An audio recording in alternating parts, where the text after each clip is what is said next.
Berita tentang tertangkapnya kaiju mengejutkan para pejabat tinggi, yang kemudian berkumpul untuk memutuskan apakah Kafka harus dimusnahkan atau diteliti dan dijadikan senjata biologis.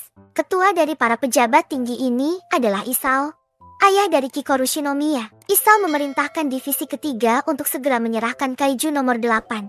Saat ini, Kafka ditempatkan di sebuah ruangan khusus dengan tubuh, kaki, dan tangannya diborgol. Intinya, Kafka sudah dianggap sebagai ancaman. Kafka hanya bisa merenung, mengingat perkataan Kikoru bahwa ada dua kemungkinan. Dia akan dimusnahkan atau dijadikan senjata khusus. Hal ini membuat Kafka pasrah.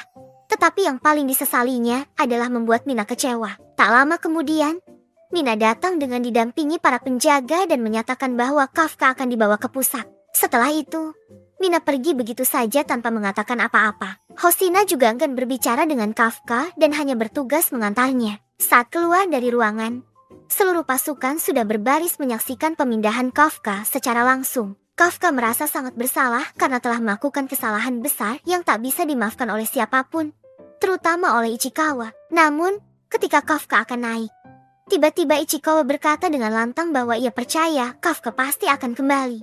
Karena hal tersebut, Mina menegaskan bahwa Ichikawa akan dihukum push-up sebanyak 50 kali karena berbicara tanpa izin. Namun, sebenarnya Mina juga sangat mendukung Kafka dan memuji tindakan Kafka yang berkorban demi menyelamatkan semua orang tanpa memikirkan masalah ke depannya. Mina juga mengatakan bahwa semua orang telah mengumpulkan informasi dan video sebagai bukti untuk menyelamatkan Kafka. Dan tugas Kafka hanyalah membuktikan bahwa dia adalah manusia. Seluruh pasukan divisi 3 tidak ada yang menganggap Kafka sebagai musuh. Setelah itu, Mina menjelaskan bahwa Kafka akan dipindahkan ke pangkalan Ariake Rinkai sesuai aturan pasal 13.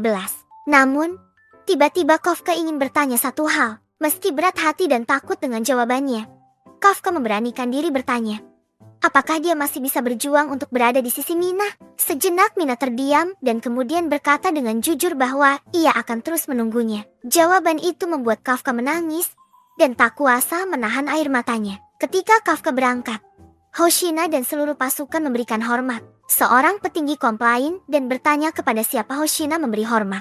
Hoshina bilang bahwa hormat itu untuk Kapten Mina.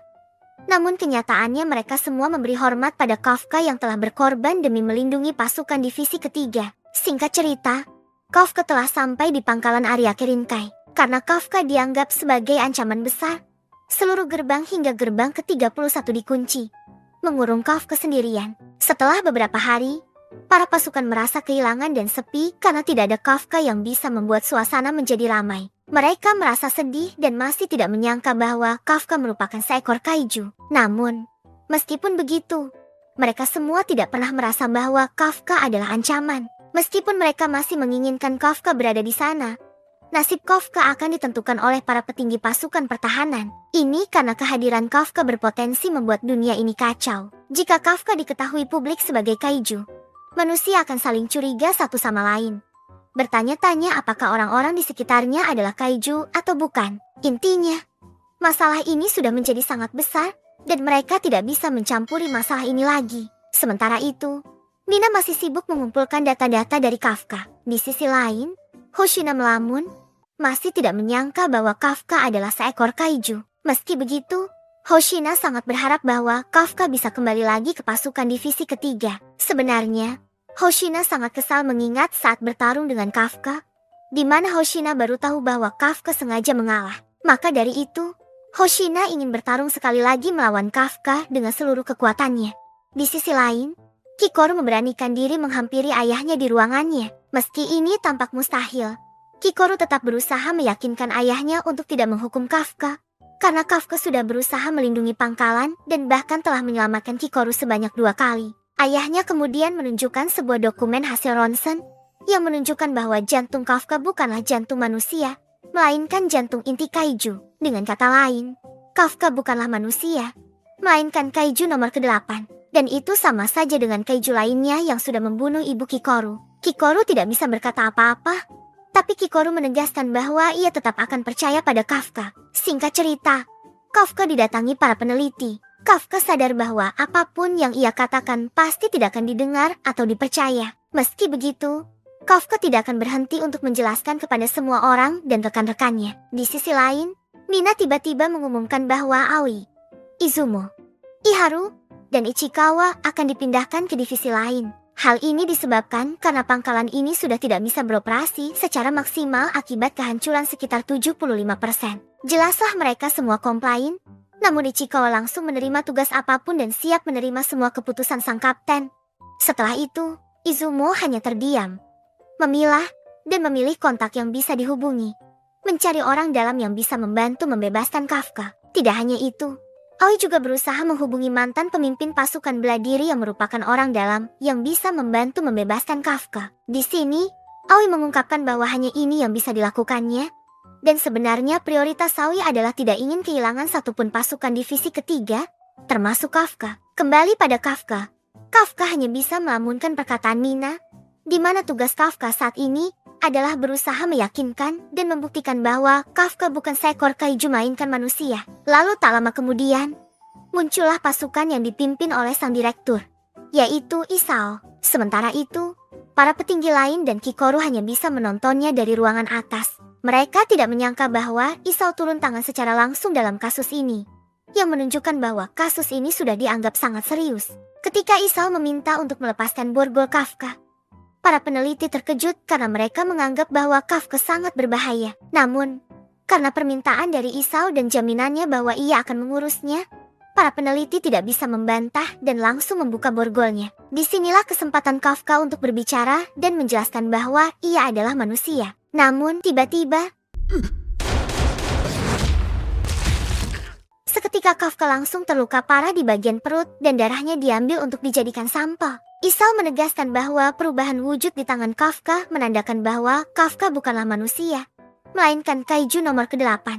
Meskipun begitu, Kafka tetap yakin bahwa dirinya adalah Kafka, bukan kaiju nomor ke-8. Tiba-tiba, Isao mempersiapkan sebuah senjata khusus miliknya, yaitu sarung tangan besi yang tercipta dari kaiju nomor kedua. Disinilah Kafka berencana untuk bertahan dan tidak akan berubah sepenuhnya menjadi kaiju.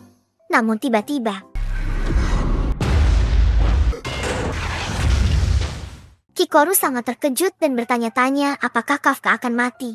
Kita diberitahu bahwa Isao memiliki julukan sebagai pasukan terkuat umat manusia. Dan disinilah Isao benar-benar tidak memberi ampun sehingga membuat Kafka sangat terpojok. Kafka berusaha menghindar.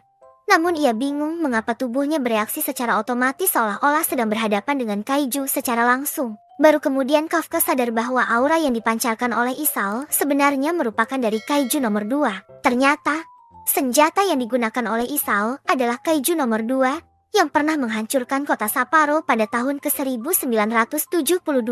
Senjata ini memiliki kekuatan penghancur yang sangat dahsyat, dan faktanya bahwa hanya Isao yang mampu menggunakannya.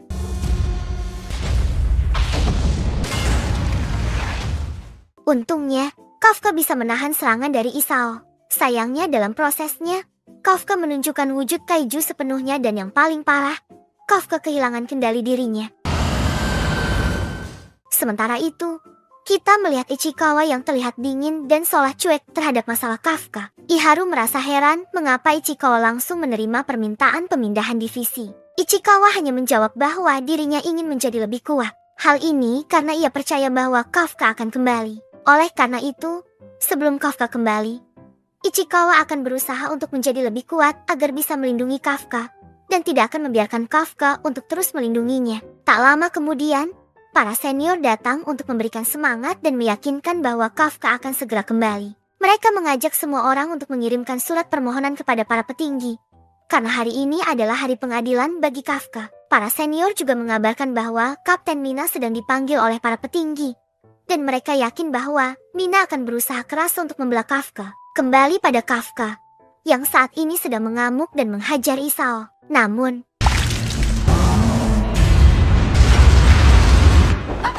meskipun begitu, Isao tetap bangkit dan melancarkan serangannya. Namun, tubuh kaiju yang diserang oleh Isao hanyalah cloning, sementara inti kaiju berada di belakang Isao.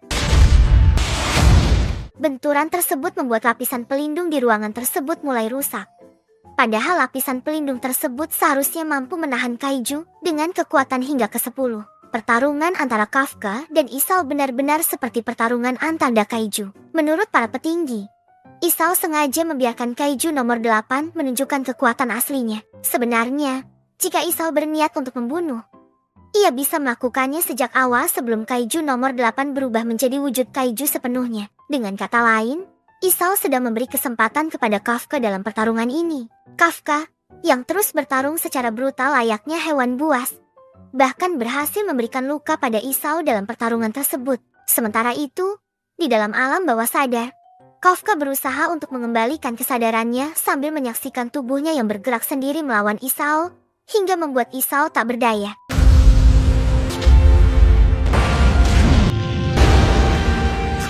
Sekilas, Kafka melihat Kikoru yang sedang menonton. Disinilah Kafka benar-benar panik, dan jangan sampai dia membunuh ayahnya di depan mata Kikoru. Sementara itu, Kikoru teringat pada perjanjian yang pernah dia lontarkan pada Kafka, bahwa jika Kafka hilang kendali, Kikoru yang akan membunuh Kafka. Namun, Kikoru tidak ingin hal itu terjadi karena ia masih percaya pada Kafka. Sungguh tidak disangka Kafka yang sedang berjuang tiba-tiba dimakan oleh kaiju. Hingga akhirnya Kafka tenggelam dalam kesadarannya sendiri. Hal tersebut membuat Kafka frustasi dan merasa pasrah dengan keadaannya. Namun, tiba-tiba muncul sebuah cahaya dan lambaian tangan dari teman semasa kecilnya, yaitu Mina. Kafka pun teringat perkataan Mina bahwa Mina akan selalu menunggunya. Disitulah harapan Kafka mulai bangkit kembali. Untungnya, di saat-saat terakhir, Kafka berhasil sadar dan mengarahkan serangannya tepat di inti kaijunya sendiri. Kafka menegaskan bahwa dirinya bukanlah kaiju nomor ke-8. Tiba-tiba, Narumi sang kapten divisi 1 sudah bersiap untuk memenggal Kafka. Isao menyuruhnya untuk mengangkat senjatanya karena pengujian ini sudah berakhir. Isao masih berbaik hati dengan meminta tim medis untuk merawat Kafka karena inti kaijunya telah terluka. Setelah insiden tersebut, Mina dipanggil untuk memberikan penjelasan mengenai Kafka selama menjadi anggota pasukan pertahanan. Mina mengakui bahwa Kafka merupakan teman semasa kecilnya. Namun ia tidak pernah memudahkan Kafka selama ujian masuk. Intinya, Mina bukanlah orang dalam bagi Kafka. Para petinggi menemukan data yang menegaskan bahwa ungkapan Mina memang jujur. Karena Mina sendiri telah menolak Kafka dan yang menerima Kafka hanyalah Hoshina, yang kemudian dijadikan kadet sebagai kesempatan kedua. Sebelum melanjutkan laporan, para petinggi mengingatkan bahwa perkataan Mina tidak akan berpengaruh sedikit pun pada keputusan mereka. Apapun keputusan yang diambil oleh para petinggi, Mina diharapkan untuk tidak menyesali atau menyalahkan dirinya sendiri. Lantas, Mina melaporkan performa Kafka selama menjadi petugas pada saat pembasmian di Sagamihara. Kafka berkontribusi dalam menemukan inti kaiju dan organ perkembangbiakan Yoju. Selain itu, ia berhasil menyelamatkan banyak pasukan dari bahaya yang mengancam nyawa mereka berulang kali. Bahkan, Kafka berhasil melempar bom kaiju yang hampir memusnahkan pangkalan divisi ketiga. Namun, semuanya menyimpulkan bahwa semua yang dilakukan Kafka menggunakan kekuatan kaiju.